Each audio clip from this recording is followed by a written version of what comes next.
¿Por qué? Bueno, en el tiempo que resta vamos a ver la evolución histórica a dos niveles, ¿vale? A un primer nivel internacional y después vamos a centrarnos en la historia de España, ¿no? De nuestro país.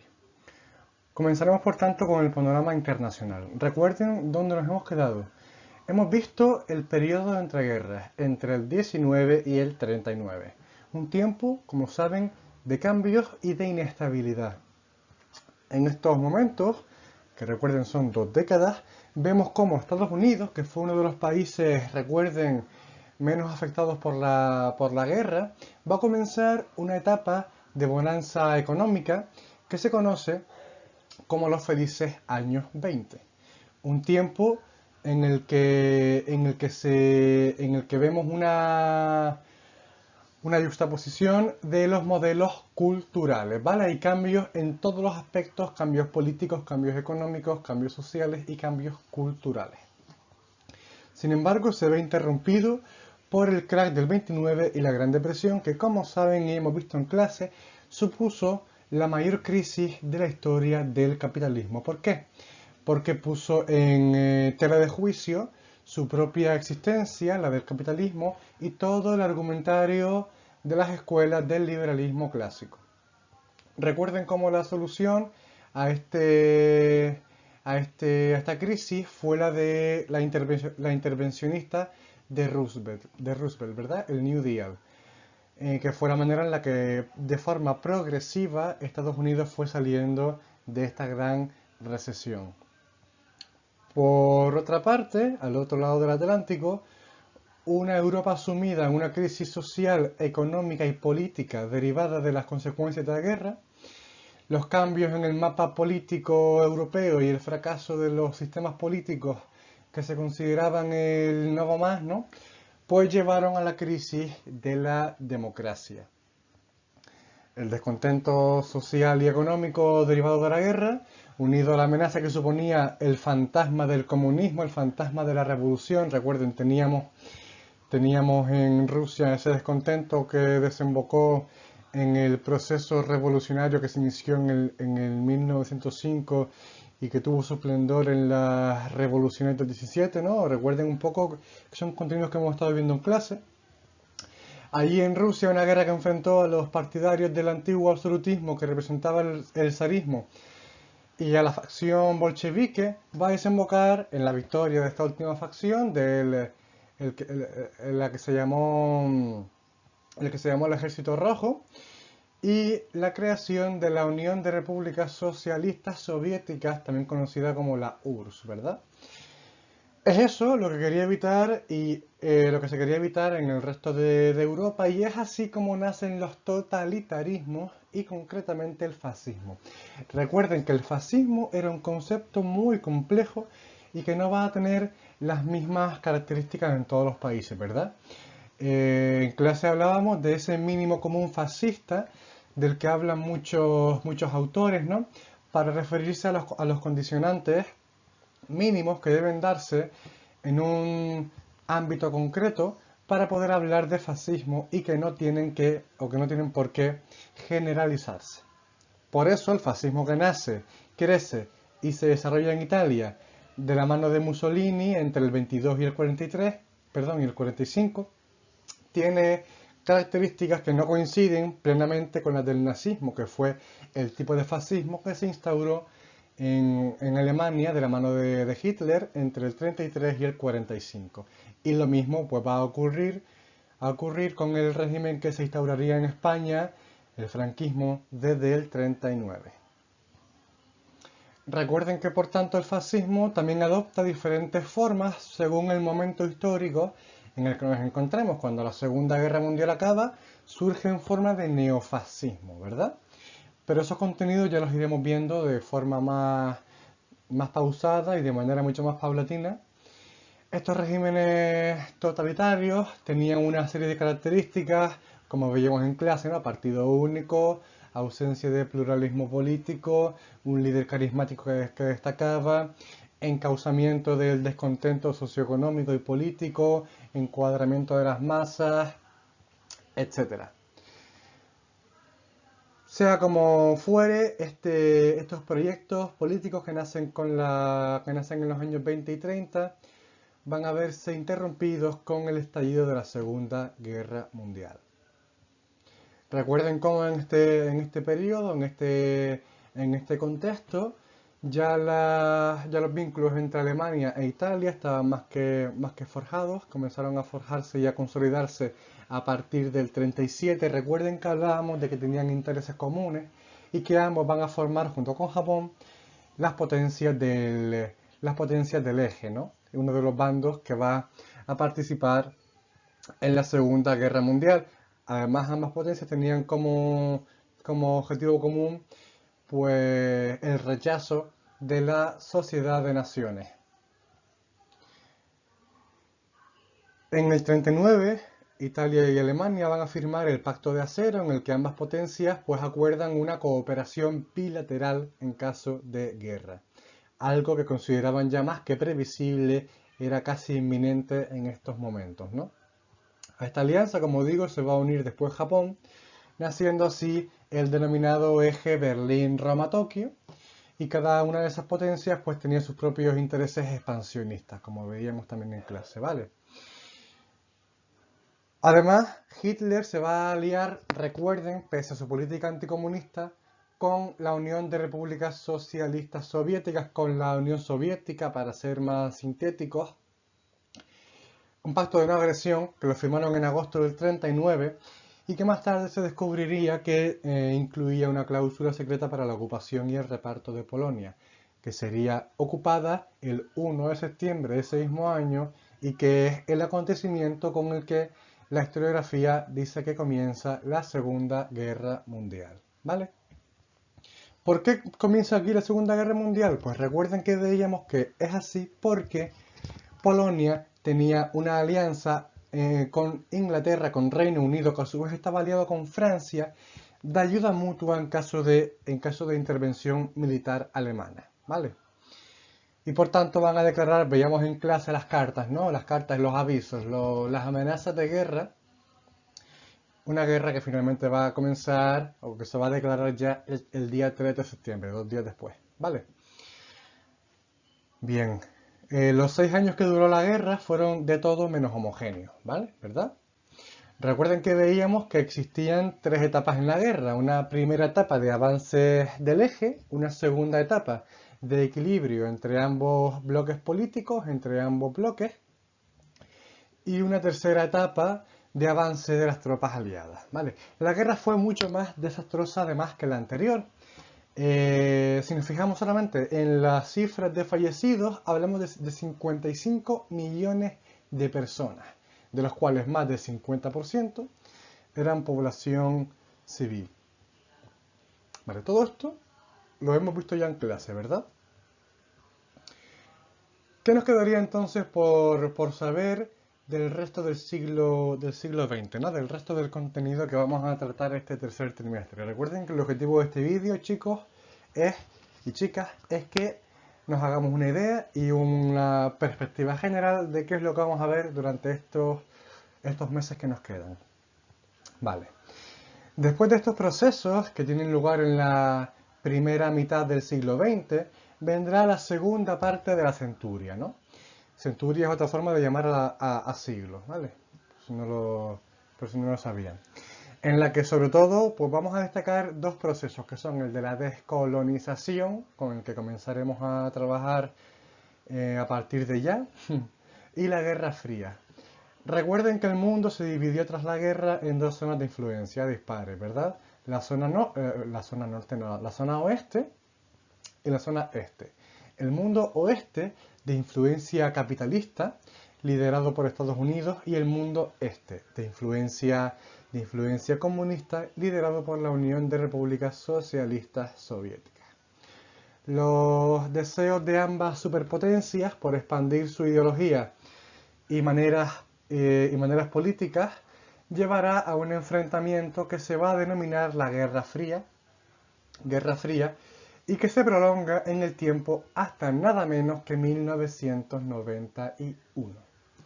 Se le llama así porque nunca hubo una confrontación directa entre ambas potencias, o al menos no en lo que se refiere a los principales territorios de estas superpotencias, ¿no? Lo que existía era, en cambio, una amenaza continua de ataques, sobre todo después de que la fe en la humanidad se pusiera en tela de juicio con el desarrollo científico, que a partir de la guerra no dejó de cesar, como prueba la aparición de la bomba atómica y los desastres ambientales que tuvieron lugar durante esta Guerra Fría y que veremos más adelante y además con mucha más calma, ¿vale? La URSS se desintegra también a comienzos de los 90 y este acontecimiento, unido al fin de la Guerra Fría, va a marcar el nuevo orden mundial, que es el que nos ha traído hasta el día de hoy, ¿verdad? Más allá de esta división en dos mundos, también hablaremos de lo que es el tercer mundo, ¿verdad? El de los países no alineados. Quiere decir, y lo veremos más detenidamente, es algo que tiene mucho que ver con el proceso de descolonización que vamos a ver ahora y que va a afectar sobre todo a estos países ubicados en el sureste asiático, el continente africano y en buena parte de América Latina, es decir, en la parte sur, ¿verdad? Vale. Todo esto que estamos viendo es en cuanto a Europa, ¿verdad? Pero recuerden cómo en clase hemos visto también que dependiendo de dónde pongamos el ojo, podemos analizar la historia de manera internacional o poniendo el foco en el ámbito español. Y en el ámbito canario en particular, pero eso lo vemos más en historia de Canarias, ¿verdad?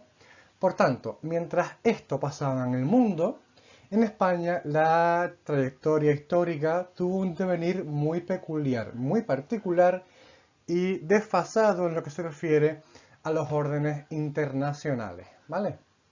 De esta forma, cuando el fascismo ya estaba en vías de extinción en el mundo, España estaría terminando de cuajar la fórmula totalitaria que suponía el franquismo.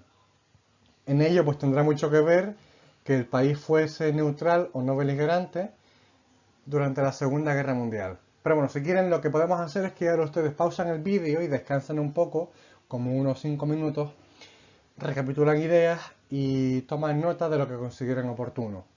Si tienen dudas pueden ir apuntándolas y dependiendo, como dije antes, de si tienen muchas o no, pues podemos hacer vídeos específicos para atenderlas.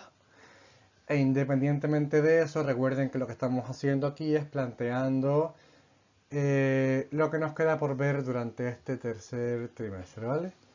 Si tienen dudas, las apuntan y me las comentan al final del vídeo en el tablón o a mí personalmente en tutoría virtual y yo las recopilo y con ellas, pues dependiendo de si tienen dudas comunes o no, hago un vídeo de forma específica o no, o se las respondo a ustedes de forma individual, ¿vale? Entonces, chicos y chicas, hasta ahora nos quedamos con que tenemos a Adolf Hitler y a Mussolini fuera de juego después de la Segunda Guerra Mundial, ¿verdad? Dos de las principales figuras del siglo XX europeo han sufrido ya un jaque mate. Pero, ¿qué ha pasado con España en todos estos momentos? Para saber lo que pasa con España durante este periodo de tiempo, vamos a retrotraernos hasta 1931. Recuerden cómo en este año comenzaba la Segunda República Española, ¿verdad? Un régimen que se va a prolongar hasta 1936. Durante estos 5 años se llevaron a cabo una serie de reformas sociales, políticas, económicas, religiosas, de modernización del ejército, que van a intentar modernizar un país que estaba anclado en la tradición. Sin embargo, un golpe de estado frustrado en julio del 36 desembocó en la Guerra Civil Española, también conocida, como saben, como Guerra de España, un conflicto que duró 3 años y que terminó con la instauración de un nuevo régimen que va a prolongarse durante 4 décadas, durante casi 4 décadas. Y se conoce como la dictadura de Francisco Franco, ¿vale? Ayer, 14 de abril, se celebraba el 89 aniversario de la proclamación de la Segunda República, ¿vale? Fíjense cómo en menos de 10 años España ha pasado de acabar con una dictadura, la de Primo de Rivera, para comenzar un nuevo régimen republicano, ha vivido una guerra y ha vivido el comienzo de un nuevo régimen dictatorial. Todo esto, como decimos, en menos de 10 años, ¿vale? Entonces, esta dictadura va a prolongarse, como decíamos, durante 40 años. Comienza el 1 de abril del 39, cuando finaliza la guerra, aunque ya había comenzado, como decíamos, a gestarse durante la guerra de España, ¿vale? No van a ser 40 años lineales, ni mucho menos homogéneos. ¿Por qué? Porque vamos a hablar de varias etapas durante el franquismo, que las veremos con más detenimiento cuando llegue el momento, ¿vale? Una primera etapa de autarquía y de aislamiento con respecto al resto del mundo. Una segunda etapa de apertura al mundo y de alineamiento con las potencias, con las principales potencias. Y una tercera etapa ya última de desarrollo y modernización económica.